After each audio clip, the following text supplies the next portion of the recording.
How to avoid international bank fees. Best tips and tricks? Ugh, bank fees, right? Total ripoff.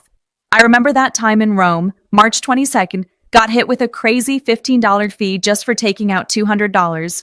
Learned my lesson quick. Best way to avoid those pesky fees? Don't use your regular debit card abroad. Duh. Find a card specifically for travel, zero foreign transaction fees. There are tons now.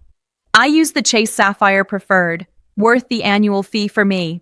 Also, paying in local currency is key. That Rome trip, I chose to pay in dollars, thinking it was easier. Big mistake. For big payments, wire transfers can be better, less per transaction than constant ATM fees. Did this for a furniture shipment from Vietnam in August 23. Cost about $40, but saved me probably $100 in smaller fees. Business travel, multi-currency cards are the bomb. Load them up with various currencies. Avoids constant conversions. My company started using these in January. Game changer, basically, plan ahead. Right card, right payment method, saves you headaches and cash.